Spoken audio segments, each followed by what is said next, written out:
Good morning my dear student. कैसे आप अपना ध्यान रखिएगा, पढ़ाई करते रहना है। आज हम अगला लेक्चर लेके आए हुए हैं, वो फिजिकल क्वांटिटीज़ के बारे में है, जिसमें scalar quantity and vector quantities होती है। प्रीवियस लेक्चर ज़रूर देखिएगा, तभी आगे ये वाला लेक्चर आपको समझ में आएगा। तो मेरा नाम है राकेश कुमार विश्वकर्मा। देखिए आगे का टॉपिक है, देखिए फिजिकल क्वांटिटीज़। फिजिकल क्वांटिटीज़ क्या होती हैं? ऐसी क्वांटिटीज जिसके बारे में जो हम क्या कर सकते हैं, जिनको मेजर कर सकते हैं।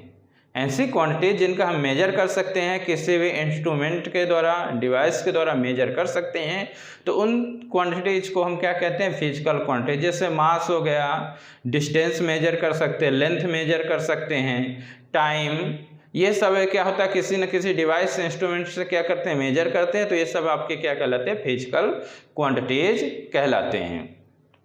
टेम्परेचर जैसे मेजर कर सकते हैं थर्मामीटर के द्वारा, तो टेम्परेचर क्या होता है? फिजिकल क्वांटिटीज होते हैं। तो यहाँ पे देखिए scalar quantities and vector quantities, यहाँ पे जो आपके सिलेबस में है scalar quantities and vector quantities. तो स्केलर क्वांटिटीज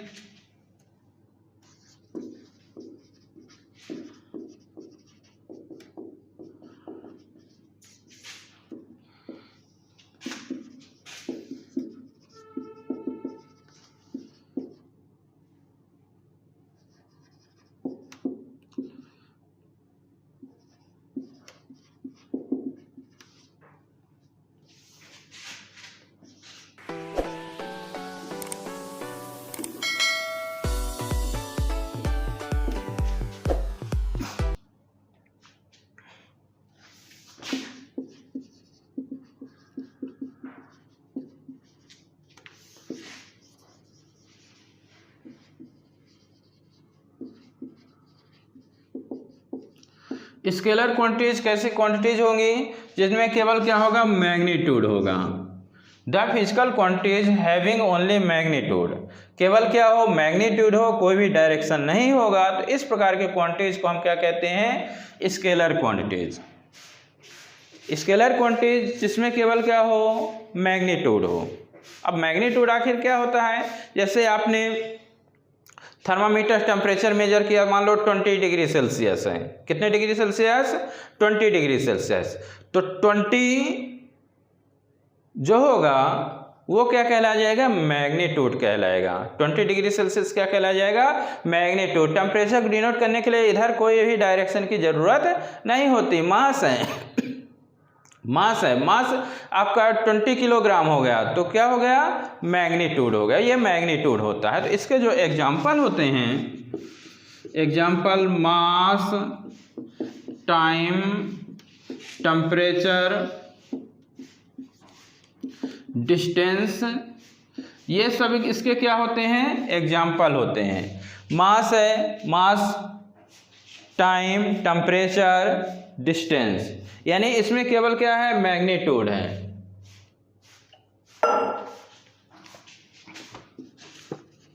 मास को किससे रिप्रेजेंट करेंगे?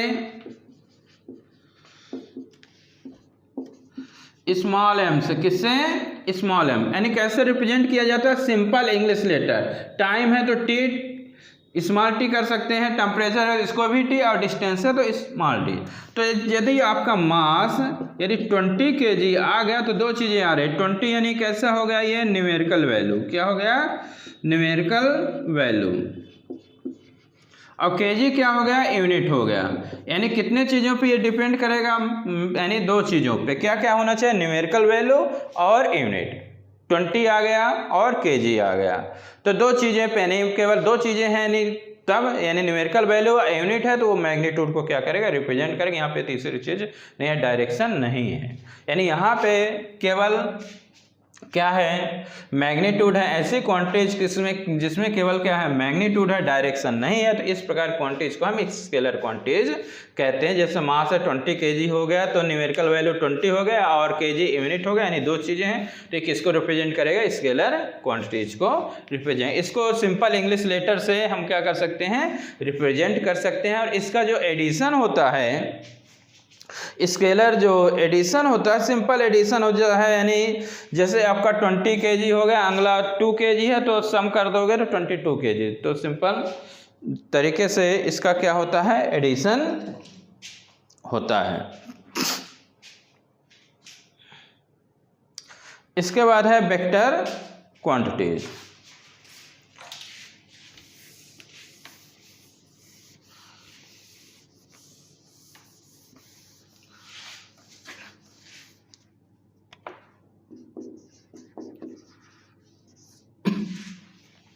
The physical quantities having both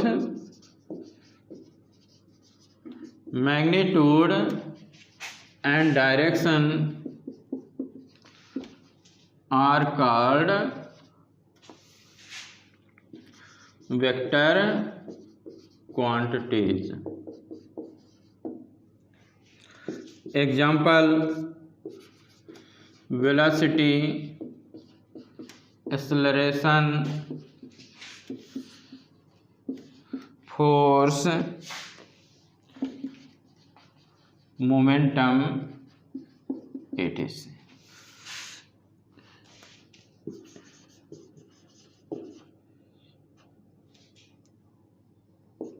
कैसे रिप्रेजेंट करते हैं, जैसे वेलोसिटी है, वेलोसिटी है तो इंग्लिश का सिंपल लेटर रहेगा, जैसे हमने ये बना दिया, वेलोसिटी को ये बना दिया और इसके ऊपर ये एरो का साइन लगा के वेलोसिटी को कैसे रिप्रेजेंट करेंगे, यानी ये रिप्रेजेंटेशन, यानी कैसे रिप्रेजेंट किया जाता है। इंग्लिश का सिंपल इंग्लिश जो वेलोसिटी है, सिंपल इंग्लिश लेटर यूज करना, उसके ऊपर एरो लगा देना है।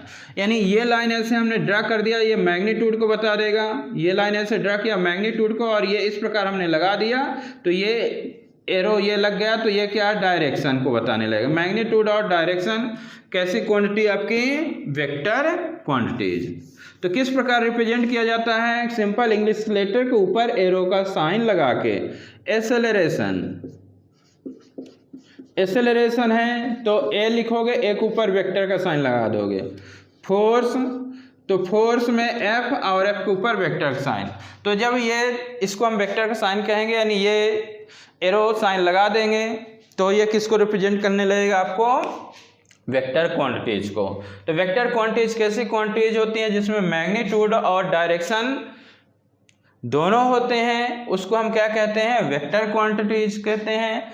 ये वेलोसिटी, एक्सेलरेशन, फोर्स, मोमेंटम, ये सब क्या होते हैं, वेक्टर क्वांटिटीज के एग्जाम्पल होते हैं। इनको रिप्रेजेंट कैसे किया जाता है, जैसे वेलोसिटी और वी लिखे, ऊपर एरो साइन लगा दिए तो ये किसको रिप्रेजेंट करने लगे, वेक्टर क्वांटिटीज को। जैसे एक्सेलरेशन ए लिखे, एक ऊपर एरो साइन लगा दिए तो ये किसको रिप्रेजेंट करने लगा, वेक्टर क्वांटिटीज को। फोर्स है तो फोर्स को वेक्टर। तो और इसको हम क्या है, इसका जो सम करने का तरीका है, वेक्टर अलजेब्रा एक होता है। क्या होता है, वेक्टर अलजेब्रा के द्वारा इसको क्या कर सकते हैं, हम एडिशन कर सकते हैं। तो यहाँ फिलहाल आपको इतना ही पढ़ना है, क्योंकि अब हर सेक्शन जब पढ़ोगे तो वहाँ पे पूरा इसका और डिटेल्स चलेगा। तो यहाँ पे क्या रहेगा, डायरेक्शन भी रहेगा।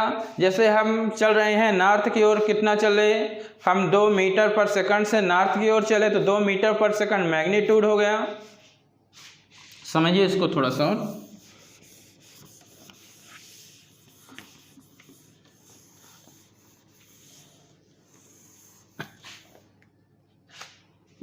दो मीटर पर सेकंड हम किधर की ओर चले हैं, नॉर्थ की ओर चले, तो ये क्या बताने लगेगा, ये मैग्नीट्यूड हो जाएगा और ये क्या हो जाएगा, डायरेक्शन। तो यानी जब ये चीज़ आ जाएगी मैग्नीट्यूड और डायरेक्शन, तो किस क्वांटिटीज को बताने लगेगा, वेक्टर क्वांटिटीज को बताने लगेगा। तो नोट्स बनाते चलना है, पूरा मैंने बोर्ड में लिख दिया था कैसे लिखना है, और कोई प्रॉब्लम है कमेंट्स करके बताइएगा, उसका सलूशन मिलेगा। Okay, thank you. एक कहानी है जो सबको सुनानी है, चलने वालों की तो रूह भी जलानी है। एक कहानी है जो सबको सुनानी है, इनकी भूख भी तो मैंने ही मिटानी है। एक कहानी है जो सबको सुनानी है, चलने वालों की तो रूह भी जलानी है।